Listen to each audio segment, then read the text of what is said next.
여러분 안녕하십니까. 세종연구소 김기수입니다.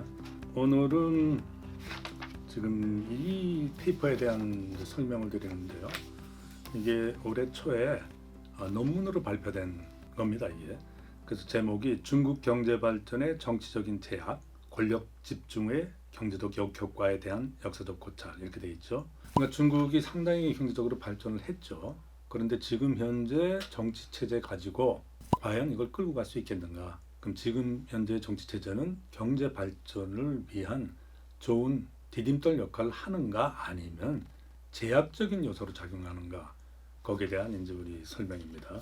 우선 우리가 이해를 해야 될 게 공산주의 체제라는 게 있죠. 근본적인 결함을 두 개를 갖고 있어요. 하나는 이제 경제적인 결함을 우리가 일반적으로 많이 알고 있습니다. 즉 모든 것이 공유제죠. 그러니까 사유, 재산, 개인이 갖고 있는 건 없죠. 그러니까 모든 물질은 국가가 관리한다. 그래서 개인은 국가로부터 물건을 받는다. 이런 개념이죠. 근데 그게 얼마나 비효율적이라는 걸 우리가 이제 소련을 통해서 알 수 있었죠. 바로 소련이 멸망한 큰 이유가 바로 그거였거든요. 개인의 소유를 인정하지 않으니까 시장도 존재하지 않아요.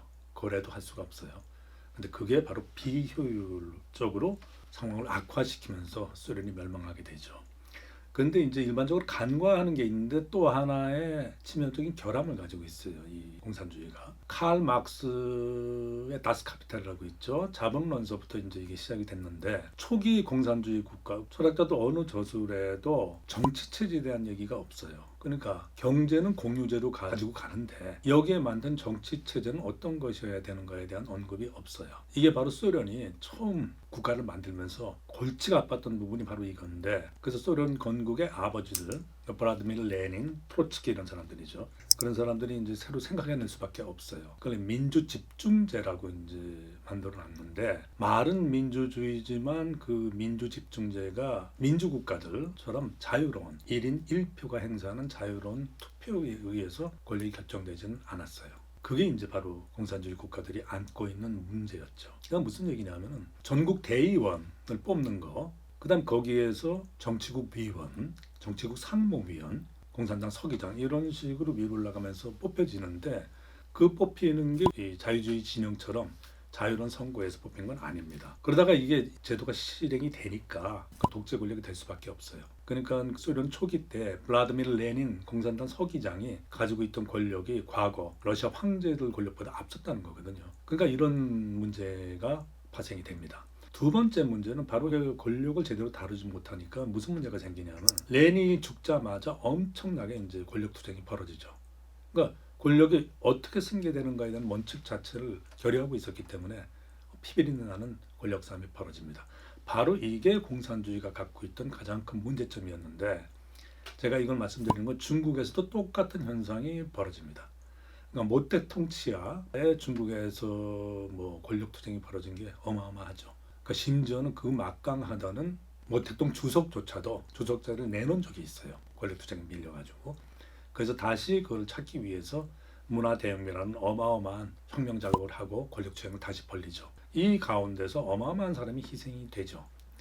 그러니까 이제 중국에서도 똑같은 현상이 반복됐다는 걸 우리가 알 수 있습니다. 그러니까 지금 이 논문에서 보는 건 바로 그거예요.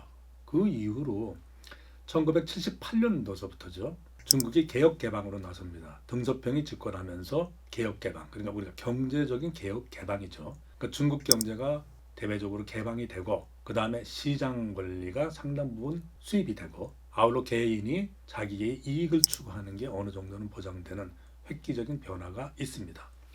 그런 문제는 뭐냐 하면은 과거 모택동 시절에 아주 경직된 그런 정치 체제는 어떤 식으로 가야 되는가 하는 문제가 남게 되죠. 그래서 이 등소평이 여러 가지 고민을 했던 것 같아요. 첫째, 이 사람이 고민을 했던 건 이제 정치 보복은 사라져야 된다. 이게 가장 큰 논제였고, 두 번째, 권력이 지나치게 집중하는 건 없어야 된다. 그러니까 모택동 시절의 피해가 바로 이 두 조건 때문에 나온 거로 봤기 때문에 이 두 조건을 바꾸자 하는 거로 나오죠. 그 첫 번째, 임기제가 나와요. 그러니까 뭐 무슨 직책은 몇 년 이상 못한다. 5년 하면은 재임까지만 하고 3임은 못한다. 이런 식의 이제 임기제가 도입이 되고, 두 번째는 이제 연령 상한제가 도입이 돼요. 예를 들어서 정치국 상무위원 같은 경우 7상 8하, 그러니까 67세 이하인 사람은 선임이 될 수 있지만 68세 이상인 노인들은 퇴임해야 된다. 재임이 될 수가 없다. 이런 원칙들이죠. 그 다음에 또 한 가지 이제 획기적인 이제 변화를 준 게 집단제도 체제를 만듭니다. 뭐 대통령 시절에 가장 큰 문제가 바로 이거라고 본 거거든요. 그러니까 권력을 분산시키는, 주어진 틀에서 그냥 분산시키는 그런 작업이 이루어지는데 바로 그게 오늘날 권력 체계, 중국의 권력 체계의 중심 내용입니다. 그래서 3개 파벌이 나오는데 상하이방하고 공청단파라는 게 있어요. 그 다음 태자당파, 이 3개 파벌에 배분을 해요. 자리들을. 특히 정치국 상무위원 같은 경우 예를 들어서 9명이 다 있을 때 3명씩 배분을 합니다.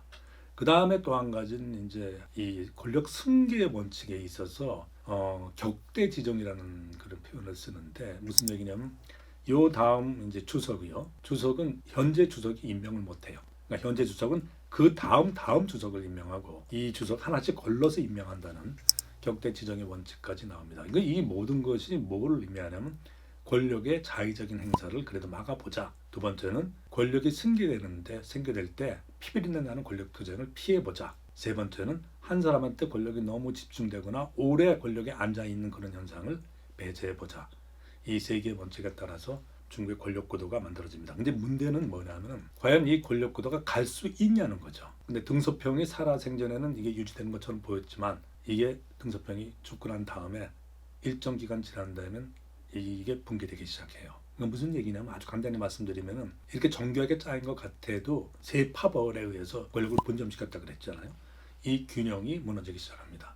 근데 그건 왜 이제 이런 현상이 벌어지냐면은 권력이 기본적으로 무한히 팽창하는 속성을 갖고 있어요. 그 다음에 권력자와 권력자는 서로 불신을 안 가질 수가 없게 돼 있어요. 이게 권력의 기본 속성이거든요. 바로 이 문제를 해결해야만 이 무리가 없어지는데 지금 등소평이 만든 새로운 중국의 권력 체계는 기본적으로는 공산주의 체제 내에서의 권력 나눔이지 한국이나 미국과 같이 권력 자체가 완전히 분리된 상권 분립 원칙은 아니에요. 그러다 보니까 이게 처음에는 작동하는 것 같은데 작동을 잘 안 합니다. 이게 작동을 잘 안 하면서 다시 붕괴돼요. 그게 바로 시진핑 주석 시절에 나타났던 권력 쏠림 현상입니다. 그러니까 시진핑 주석 같은 경우 지금 과거 거의 모 대통령과 맞먹는 권력을 가지고 있다 하는 평가를 받거든요.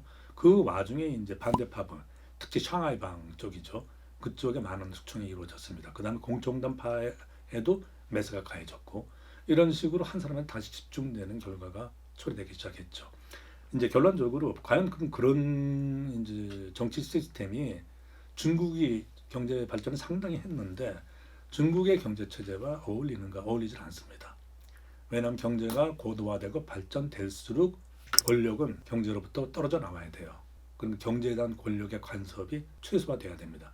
바로 그것 때문에 자본주의 시장 경제에서는 권력 분립에 기초한 민주 정치 체제를 유지하고 있는 겁니다. 근데 중국 같은 경우는 시진핑 주석이 들어오서는 과거 오히려 그 등소평 시절 만들어졌던 그 권력 분점의 개념이 오히려 약화되고 권력이 독재 권력으로 흐르는 일인에게 지나치게 집중되는 그런 현상이 가시화되기 시작했습니다. 이럴 경우에 원리상 중앙의 권력이 강화되고 집중되는 현상은 경제 발전과는 반대 방향이다. 이렇게 결론을 내릴 수 있습니다. 오늘 여기까지 마치겠습니다. 감사합니다.